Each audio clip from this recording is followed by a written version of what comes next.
Hey everyone, Yoyston here, and I hope you all are doing well, wherever you are in Middle-earth. So today I wanted to try something entirely different than a lot of the stuff we do on this channel, primarily the lore videos and the like. Today I wanted to combine two of my interests and talk about something that might be useful to people out there.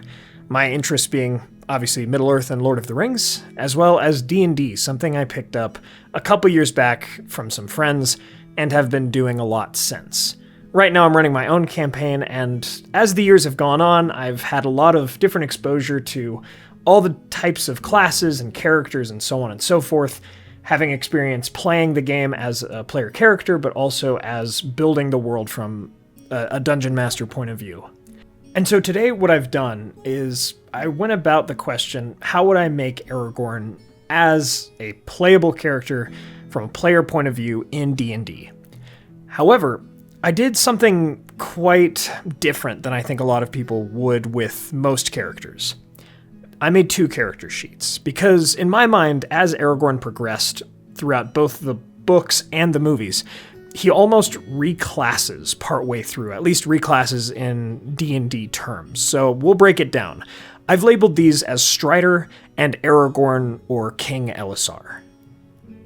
Now, of course, the magic system especially, but so much about D&D is different from Lord of the Rings, although they do share a lot of similarities as well. So will this always feel exactly like how you would see Aragorn played by Viggo Mortensen in the movies?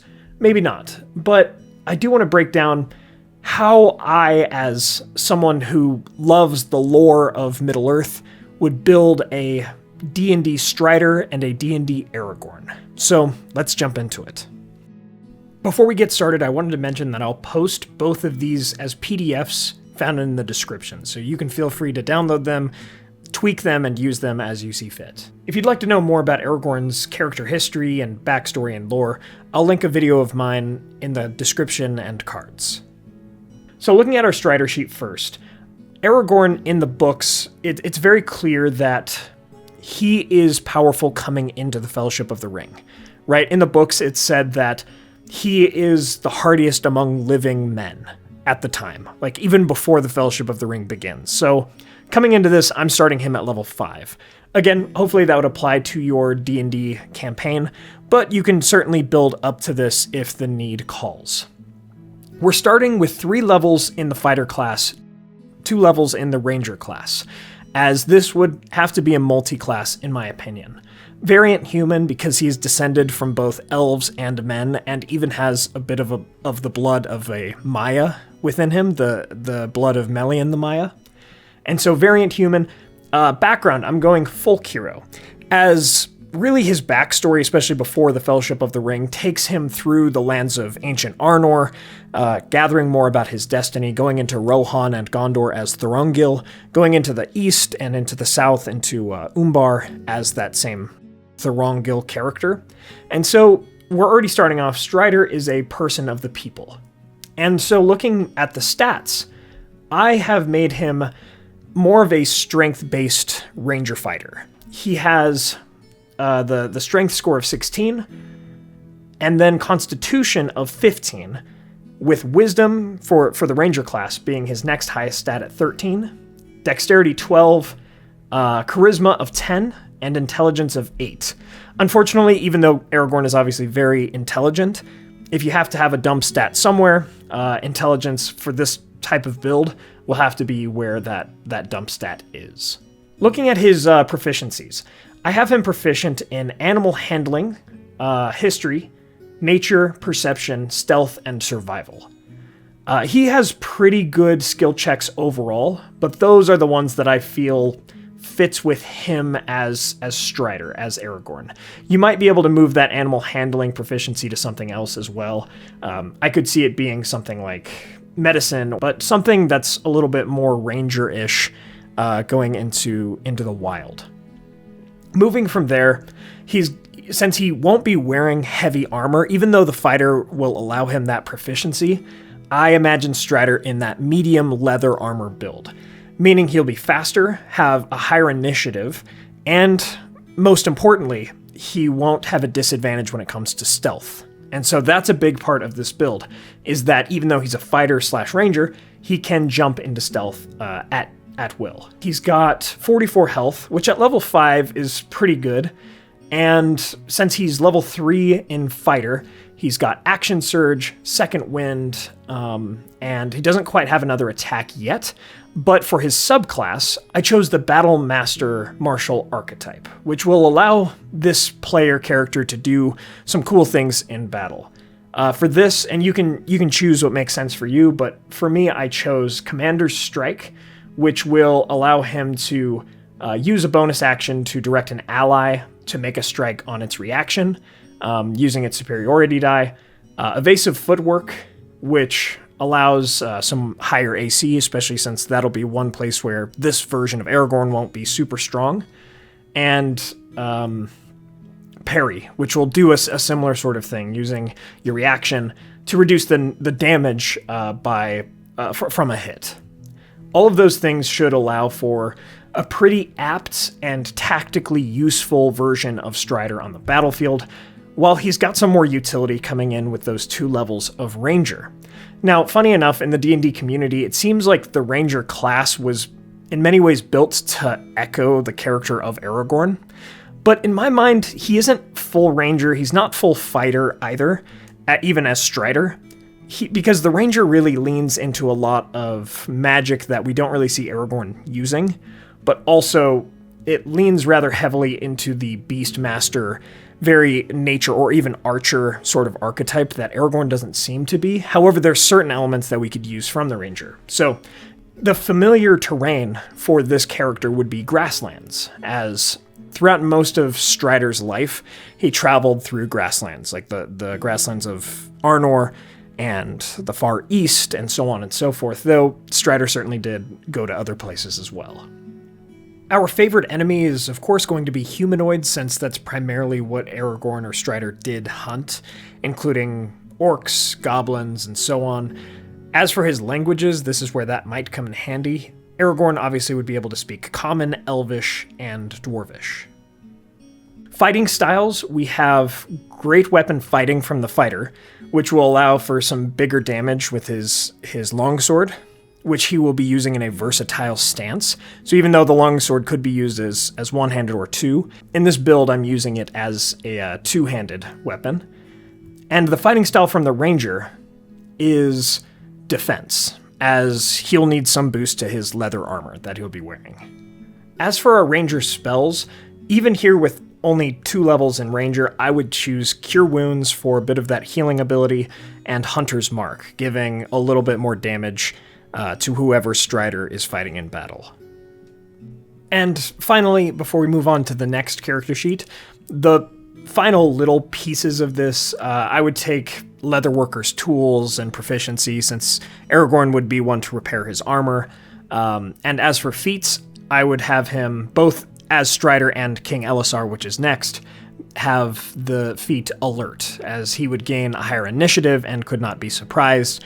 He strikes me as a leader who's always paying attention, so I think that would work for him. And so as far as this version of the build, especially if you're starting a campaign at level 5, this should work pretty nice to represent Strider as he is at the beginning of the Fellowship of the Ring, and as he's traveling through the Fellowship of the Ring story and the Two Towers story. But if you're starting earlier than level 5, what I would recommend is starting as a fighter. That way you have a little bit more combat capability at level 1, then taking 1 in Ranger, and then 2 more as fighter, and then 1 more in Ranger, coming to that level 5. After this, I would continue to take levels in fighter until getting level 5 in fighter. That way you get another attack, and then at least adding 1 more level to Ranger, leaving you at around level 8 with 5 levels in fighter, 3 levels in Ranger. That way the Ranger archetype can really come into play. Now let's talk about the shift that happens in Aragorn's story. In Fellowship of the Ring and in Two Towers, both in the book and movie, even in the books where he's using Anduril throughout most of those stories as well, Aragorn's really playing as a good warrior, somewhat of a small leadership role. However, in The Return of the King, with the coming of the Grey Company, or the Paths of the Dead, so on and so forth, Aragorn takes on a new sort of role, one that commands more of the power of his lineage, one that echoes Theodore and Elendil, and even his ancestors beyond them, particularly Melian the Maya when he comes into the Houses of Healing to heal people. Right, all of these capabilities, as well as, especially in the movies, when he gains Andoril, puts aside the Ranger, becoming who he's born to be, taking on far more of a wider, greater leadership capacity. This will be a moment where, again, assuming the campaign you're playing in allows this, assuming the DM allows it, so on and so forth, this character would reclass some of his character levels and some of his stats. Aragorn will suddenly get rid of those levels in Ranger. And again, in my mind, this is happening sometime before the Battle of the Pelennor Field, something like this. He's going to don heavy armor, and he's going to take levels in Paladin. Now, online, there's a lot of discourse about how people would class Aragorn and so on and so forth.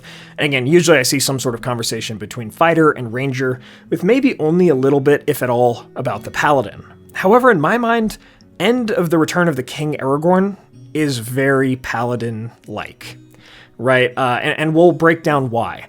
But for starting at level 8 with this Aragorn King Elessar build, we've got 5 levels in Fighter, 3 levels in Paladin. Fighter might not change much. One thing I did with my character sheet here is that I did reclass the part of the fighter that is the martial archetype. Instead of being the battlemaster archetype, which you can keep, I chose instead for the leader of men or commander archetype. Because similarly to the battlemaster archetype, there are different things that you can do with your bonus actions or second wind, so on and so forth. But instead of empowering your strikes, it rather empowers your allies, which again, Aragorn is a captain and a king at this point. He's very much leaning into that leadership role. So pretty much everything about the fighter stays the same as the first part of the video, as the first character sheet, except for that. As for the stats, again, strength is still our main with 17, then constitution with 16, but then instead of wisdom, we've got charisma as our next best stat, followed by dexterity, then wisdom, then intelligence. Our proficiencies are history, medicine, perception, persuasion, and survival. Persuasion, you might opt for performance instead, but him being able to talk to a large group of people is important. Now, that was a bit of homebrew because it originally was animal handling, but I don't think that's as appropriate for this build as persuasion. Again, most of the fighter remains the same, but instead of those ranger abilities, instead of some of those spells that came with ranger, we instead have the paladin stuff. For this version of Aragorn and his paladin class, I chose Oath of the Ancients, as that seems to reflect both his attunement with nature as well as his respect for his lineage and what came before. And so now we've got his lay on hands pool, all of that stuff, but I think that's important for this character because, again, one of the greatest feats that we see of Aragorn becoming the king is that he has the hands of a healer. The king has the hands of healing. And so that is your lay on hands pool. It's not much, but it's still some, at least enough to represent that, and you will get more as you level up your paladin from here. But he still got the bonus action like second wind, he still has an additional attack from fighter, he still has action surge, all of this kind of stuff, but he's got some other more paladin type things, divine smite. Assuming that your DM hasn't already given you a magical two-handed sword, I'm giving this version, instead of a longsword that's versatile, he has a greatsword that just has to be used two-handed, representing especially in the movies that transition from his ranger longsword to Andoril, which seems to be a bit bigger and a bit more greatsword in its build. And so coming down from there, we've got a couple spells. Again, you can kind of pick and choose what seems most appropriate to you. But let's finish off with this as well, since I didn't talk about this with Strider. But generally it's the same, right? For gender, male, age 87, size medium, height, he is 6'6" in the books, which I'd put probably his weight around maybe 200 plus, depending. Lawful good alignment. He has fair skin. His faith, you might say, like faith of the Valar, since Gandalf has that line after Aragorn is coronated that by the thrones of the Valar, where he invokes the Valar. Eyes, he's got gray eyes and black hair. His personality traits, I judge people by their actions, not their words. I'm confident in my own abilities and do what I can to instill confidence in others. Ideals, respect. People deserve to be treated with dignity and respect. I protect those who cannot protect themselves for bonds. Flaws, this isn't perfect, but this is probably closest to Aragorn with what D&D Beyond gave me in the creation of these PDFs. I'm convinced of the significance of my destiny and blind to my shortcomings and the risk of failure. That would be more or less the flaw. And so, yeah, that's how I would do this Aragorn King Elessar character sheet, starting at level 8. Now, most campaigns typically go to around level 12 or so from what I've heard. So this would still give you some time to play with the Fighter Paladin King Elessar moment, as well as having had some levels where he was Strider, the Ranger Fighter. And so, yeah, that's how I would make Aragorn within D&D. Again, is it perfect? No. And there are so many theories and ways of doing this out there that can be discussed. So please let me know what you all think about this in the comments below. Is there anything that I missed? Is there anything that you would change or try to articulate within these sheets? Again, I will leave them in the description, so please feel free to use them and check them out as you would want. Also, let me know if you would like to see more videos like this. It was, again, super different from my other videos, and I really enjoyed making it, so let me know if you'd like to see more things like this. I've got some ideas of how I'd build Legolas and Gandalf and Gimli, especially within D&D. So, yeah, I mean, this channel was built on me wanting to try different ideas to share my love of Tolkien's works, so I hope that's done that for everyone listening, and I appreciate it. Thank you all so much for watching, I really appreciate it. Let me know what you think about all of this in the comments below, and please leave a like if you enjoyed. If you'd like to support the channel, please consider getting some candles from our friends Mythologie Candles, or order some Weta or United Cutlery Lord of the Rings sword statues and other replicas from Castle Kon, who does international shipping, and use the code WEST at checkout. Please check out our merch and Patreon. Thanks to our Valar tier patrons and YouTube members, Peter Shepard, Merton, John Hume, Elizabeth Calvert, Maz Gibs, Reese Jenkins, Arthur Merlin, Dale Davis, Theodore, Moon Viper, Andrew Carlisle, Zoomi, and Brian Hunley. Thank you so much to all of our patrons and YouTube members. My friends, thank you all so much for joining me on this adventure. Until the next one.